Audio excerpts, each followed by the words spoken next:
Hi, I'm Richard Florida. I'm excited to talk to you today at this marvelous global forum on arts, culture, creativity, and technology, GFACCT, about cities and the creative economy, or what your president, a long time ago, before he was president, when I met him originally, called the orange economy.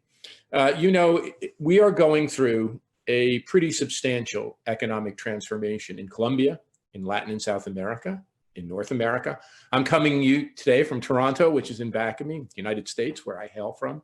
Europe, the advanced industrial world, the world as a whole. I call it the rise of the creative economy. Others call it the rise of the innovation economy. Some call it the rise of the knowledge economy, call it the orange economy. It's a long-term shift in the nature of our economy and the way it's organized from the older industrial model, which is organized around industry and raw materials and extraction, physical labor, to an economy where the mind, not the back, not arms and legs, not physical strength is the means of production, but the mind, knowledge, innovation, and creativity. And we've all struggled, although in Colombia, you've done very well in battling this virus, this coronavirus or COVID-19, certainly much better than we did in the United States. But what I want to say, and we'll talk to you about, is that COVID-19 doesn't stop this transformation, doesn't disrupt this transformation, doesn't call for an end to creativity or innovation or urbanization. It actually accelerates the changes already underway. What is the creative class? What is the creative economy? The creative economy and the creative class is an economy powered by human talents, no longer just by capital or industry or technology. It's powered fundamentally by us. The creative class, scientists, technologists, innovators, entrepreneurs, artists, musicians, entertainers, managers, medical professionals, lawyers, and knowledge-based professionals. It's the key driving force of our time. Our creativity, our abilities, our intellect, our intellectual labor is the driver of economic growth. Our role is similar, and my dad worked in a factory. He only had a seventh grade education. He was a member of the great working class. The role of the creative class in our time is similar to the role of the working class previously, and that is the creative class and creative talents. That's the key driver of economic wealth. Generally speaking, across the world, the creative class now represents about 33% of the workforce. Could be as high in major cities like Bogota, Medellin, or Cali, or others across Latin America, the United States. Could be as much as 45 or 50% of the workforce, but it accounts for more than half of all wages and income, whether that's in Colombia or in the US or Canada, and 70% or more of all discretionary purchasing power. This is a little graph that helps you understand the decline of the old agricultural economy and then the older industrial economy and the rise of the creative economy. You can see the line that heads downward towards the bottom of the graph. That's the decline of agriculture. Back 200 years ago, more than half of the population, the workforce, was involved in agriculture. As agriculture declined, the industrial economy rose, the working class grew, and by the late 19th century, more than 70% of the workforce were made up of the proletarian working class. But that declined, and today, about 20% of the workforce occupies blue-collar working class positions. Less than 5% do actual factory production, like my dad. The creative economy has seen the rise of this new creative class. From 5 or 10% of the workforce 100 years ago to now more than 33% of the workforce. Colombia has made the rise of the creative and orange economy under your president, under his administration, a huge priority. And in many ways, in doing so, Colombia has been a model for countries in Latin and South America, in the global South, and more than that. It's actually been a developmental model for countries and communities around the world. The creative class makes up 3 in 10 of Colombia's workers. Just the orange economy is 3 to 5% of Colombia's GDP, and $100 billion or more in revenue. But when you think about the creative economy, it's even bigger than the orange economy. When you take all of those artists and musicians and techies and innovators, it's anywhere from 1/3 to half of the economy. Now, what's really important to think about as we're talking about arts and culture and creativity and innovation in this forum is that the older industrial economy, well, actually, the older agricultural economy was organized around farms. Big farms, small farms, farming communities, many of them still exist in Colombia. And the industrial economy, as we moved from an agrarian to an industrial age, was organized around giant industrial corporations, IBM, General Motors, Ford, Colgate-Palmolive. A great friend of mine was the CEO of Colgate-Palmolive Latin America in Cali. The organizing unit was the factory and the corporation. Most people, whether they were an executive like my friend or a factory worker like my dad, worked for the same company for life. My dad, aside from his service in World War II, he worked for the same company making eyeglass frames like the ones I'm wearing from when he turned age 13, when he could get working papers, till he turned 65 and was eligible for retirement. But the organizing unit of the creative economy or the orange economy or the knowledge economy is different. It's not the farm, it's not the factory, it's the city. And when I say the city, I don't necessarily mean a giant city like Bogota or New York or Boston or Toronto. I mean a cluster of human activity. It can be a large city, and large cities do have a disproportionate share of the creative class. But what we've seen, particularly in the wake of the COVID pandemic, and particularly because big cities have become so expensive and unequal and unaffordable, is that the creative economy has migrated to and cropped up in smaller places. When I visited Medellin, I was struck by the flourishing of the creative economy in Medellin. When I tour the United States and go to much smaller cities, much smaller cities across the United States, I can see the flourishing. And I wrote the book called Rise of the Creative Class about the year 2000, so 20 years ago. At that time, I think we could say that the creative or orange economy was disproportionately concentrated in the biggest cities of the world.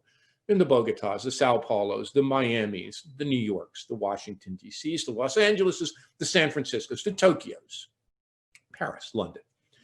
But I think in the past 20 years, smaller places have really caught up.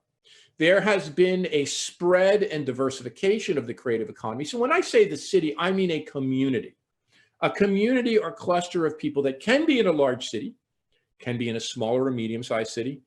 And what we've seen in the wake of the COVID pandemic is, in fact, a movement to and a flourishing of rural creativity. And this is very important because this is just as true in the United States as it is in Colombia. The creative class is urban. There have been many creative people who flock to urban areas. But the creative class has also long been rural, back to nature. Many of our great artists in Latin America and in the United States, many of our musical forms have come from rural areas, not just urban areas. And what work is a reflourishing of rural creativity, up from the bottom, from communities, local communities, indigenous communities, up from the bottom. But it's that community, it's not the individual that's the holder of creativity, it's the community, whether that's an artistic scene, a musical scene, a technology cluster. Creativities in cities have long gone together, not just in our time, but all the way back to prehistory. Our densest little human settlements at the time were the place we invented rudimentary tools, rudimentary cave paintings. Our communities are clusters of human beings where we come together and we combine and recombine. These communities, these cities, if you will, cities, small c, are where ideas and creativity come to mate. Urbanization and cities have had a long arc. 200 years ago, when we were an agrarian society, less than 3% of our populations lived in cities or urbanized areas. That was only 15% in the year 1900. It was only 30% half a century or so ago. It's 50% today, and the projections are 75% of everyone on the face of the earth. And as the population of the face of the earth grows to 10 billion or more, that means about 7.5 billion people will live in cities and urban areas by the time this next century is out. We've also seen an explosive growth in cities themselves. In 1900, across the world, there were just 12 cities, a dozen cities of more than 1 million people. Today, there are 400 cities with more than 1 million people. There are 60 cities with more than 5 million people and 25 with more than 10 million. Latin America and Colombia, by the way, are some of the densest human settlements in the world. Across Latin America and Colombia, 85% of the people, even though we think of Latin America as having wonderful agrarian communities and farming communities and traditional communities, 85% of Latin Americans, 85% of Colombians live in urban areas. You know, in Canada, where I'm from, it's often said that 80% of the population of Canada lives in less than 2% of the land area of this great giant country. Latin America is home to 10 of the 50 densest cities of the world, and Bogota, where I had the opportunity to meet with your president and vice president, ministers of culture and others not too long ago, is the 9th densest city in the world. And density is a propagator because it brings people together. It causes people's creative talents to combine and recombine. Density is a key propagator of creativity. But as I said, it's not just large cities that are the platforms and instigators and catalysts of creativity. Creativity can and does come from smaller cities, from suburban areas and rural places. And creativity, if anything, is more important, and this is very key to your deliberations and discussions and initiatives in Colombia. Studies now show, very detailed studies that we have, show that while creativity is important to the economy of large cities like Bogota or Sao Paulo or Miami and New York, it is even more important to the economies of smaller cities and rural areas. In smaller cities and rural areas, having a node of creative and intellectual activity, a small college, universities, arts and cultural organizations, are key drivers of economic activity and innovation. In Europe, studies have found that if you had a Baroque theater way back in the Middle Ages, that Baroque theater created a set of advantages in thinking and intellectualism and creativity that drives growth to this day. Creativity requires diversity. It is not a monolith. It does not come from homogeneous places. It doesn't understand or respect the social categories of boundaries of race, gender, class, nationality we as human beings have imposed on ourselves. It comes from the bottom. You know, I think my home country of America, when I look at the American creative experience, it's not a creative experience that's white like me. And I'm of Italian-American descent. All 4 of my grandparents came from Southern Italy. It is an experience that is Latino, Hispanic, African-American. If you look at the American creative experience, from Louis Armstrong to Miles Davis to John Coltrane to Jimi Hendrix and Jay-Z. And that's not coming from advantage groups of the African-American or Latin American community. It's coming up from the bottom, from communities that are poor, that are distressed. Jimi Hendrix, who was my boyhood idol, was so poor as a boy and came from a broken home. His mother disappeared. He was raised by his dad. Had to fashion his first electric guitar from an old acoustical guitar. And he took the pickup off a stereo needle and put it on his guitar and created that guitar that would cause him or enable him or form him as the greatest rock and roll guitar player of all time. I call it the 4 T's of economic development: technology, talent, tolerance, and terroir, or territorial assets. You need all 4. You need to be a great technology region. You need to have investment in innovation, but you also need to invest in talent. But that talent is not one-sided. It is not just highly educated talent like myself that comes from a university. It is talent of all shapes and sizes, both genders, all races and ethnicities.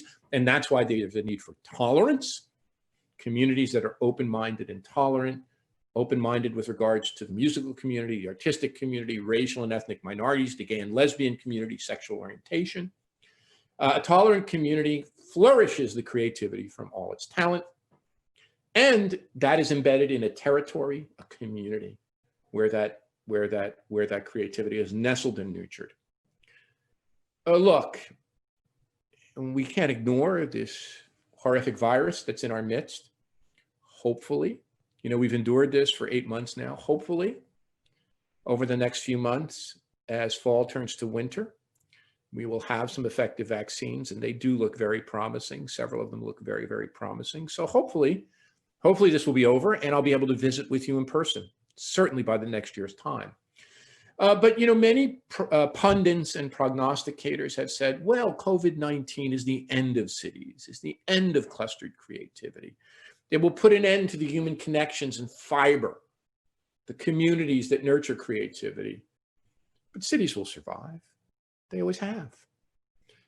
You know, as an urbanist, nearly 4 decades into a career, I never once confronted the role of infectious disease, pandemics, or plagues in shaping cities. To me, the wake of urbanization, the arc of urbanization was steadily upward, as I've shown. Pandemics, the European plagues, which killed 30 or 40 or 50% of the population of Italian cities. The cholera epidemics, which devastated London and New York. Spanish flu. My parents were born in the 1920s.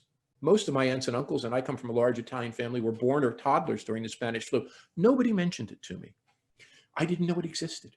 So we overcome these bouts of pestilence and plague, and this is a once-in-a-century plague. Urbanization and creativity are a far greater force than infectious disease. They are the force of history. Infectious disease, plague, and pestilence, COVID-19 will not derail them. But COVID-19 has hindered the creative economy. These are statistics from my recent analysis of the United States. I fear they might even be worse in Colombia. The creative economy has seen unemployment rates of 33%. 1/3 of creative workers, media workers, entertainment workers, performing artists, musicians lost their jobs. And 1/2 of all artists and performing artists have lost their jobs. Galleries, venues, music halls, theaters, performance centers have all been shuttered. But the arts and creative economy, this orange economy, is key to our economic recovery. If you think about it, and you think about the renaissance of cities, if you think about it, who are the people who occupy difficult neighborhoods, disadvantaged neighborhoods, underpurposed buildings? Artists and creatives have been the people who have colonized and moved into cities and helped refurbish them, the people who have motivated and spurred development in rural areas and in smaller communities. And in many ways, this crisis elevates the role of artistic and cultural creatives. And because housing prices may decline and fewer people may go to offices, and some of those offices may need to be converted, because more people are having things delivered to them and there's not quite the need for retail stores, the COVID crisis might make parts of cities that heretofore were very expensive, parts of Bogota, parts of Medellin, parts of New York City, parts of San Francisco, where artists and creatives were priced out, it may reactivate creativity by making them more affordable. Let me talk just briefly about some principles that you can think about in Colombia and in your communities, large and small, urban, suburban, and rural, to restore and rebuild the creative economy. You know, I must say this. You know, this is more than the COVID crisis we're dealing with. We're dealing with an economic fallout from that, high rates of unemployment. We're dealing with budget challenges for countries and provinces and cities and communities. And we're dealing with a wave of kind of civic unrest or popular protest. You know, the popular protest I saw in my home country of the United States, the Black Lives Matter movement, these protests for racial and economic involved cross-class coalitions of young people and old people, creative workers and working people, unemployed people, employed people, Black, white, Latino, native-born and indigenous. They've been remarkable. And altogether, this is a once-in-a-lifetime opportunity to build back our countries and our communities better. And that's what I want to talk about. How we can build back, not snap back to the old way, but build back better, more creative, more vibrant, more innovative, but also more equitable, more inclusive, healthier, safer, and more resilient communities. First of all, we have to support and scale the creative economy. When you add it all up, it's 20 to 30% of the workforce of national economies and could be as much as 50% of the wages. We need to really, really develop support structures and investment, employment subsidies, reopening subsidies, reactivation programs to make sure our arts and creative enterprises can flourish in cities large and small, urban and rural areas. Even more importantly, it's time to build platforms for local culture. Look at your country. Look at the amazing cultural richness of Colombia. You know, one opportunity we have is there's going to be no mass culture for a while. No Taylor Swift concerts, no Rolling Stone shows, no big Jay-Z events, what they call the Lollapalooza. None of this. That means with large concerts and performances off the books, we have an incredible opportunity to invest in and amplify local culture. Communities around the world are opening up their streets to artists and performers. Estonia is saying it can become the country of performances. We can build platforms online and offline, in the internet and in the real world, platforms for community groups, socially distanced, outdoors, to hire local artists and musicians and chefs and creatives and begin to animate our communities with local arts. And I think this could be an enduring shift away from mass culture to locally sourced culture. We should be thinking now about building complete communities. You know, one legacy of the Industrial Revolution is that it separated working from living. And people endured these gargantuan commutes from where they lived to where they worked. Now we can begin to think about complete communities, or what Urban has called 15-minute neighborhoods. Mayor Hidalgo in Paris wants to make Paris a federation of 15-minute neighborhoods, where not only do you live, but you can work, you can send your kids to school, you can engage in all the activities that are important in your day-to-day life by walking or biking and not having to get into a car. We have to reimagine in our streets and public spaces. We have to move key activities outside, not just restaurants. We can move parts of our offices outside. We can move parts of work outside. In New York City, you see people cycling on studio bikes outside. We can move parts of learning in school outside. My kids are in a pod school, a small school. Here in Canada, they're doing school outside. We can create community and neighborhood hubs across our urban, rural, and suburban communities. We have to focus on small enterprise. 10% of Latin American businesses are micro, small, and medium-sized. 2/3 of employment are in those businesses. We have to continue to support them, provide technical assistance so they can provide a clean environment, an infection-free environment, a socially distant environment. And we have to continue to bolster our emerging and existing creative and high-tech clusters.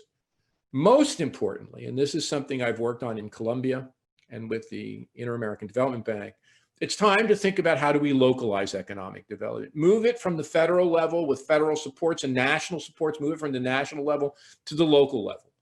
Empower large cities, small cities, rural areas and suburbs to work together, strengthen networks of people, move governance down and empower people to develop their communities, and keep an eye on economic and racial equity and build around inclusive development.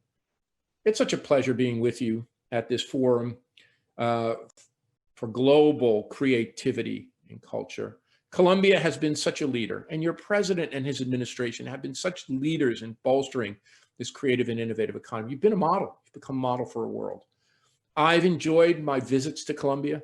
I've enjoyed my visits to your communities, and hoping in the not too distant future, I can be with you all in person again. Best of luck with all of your efforts to build a flourishing creative and orange economy in the great country of Colombia.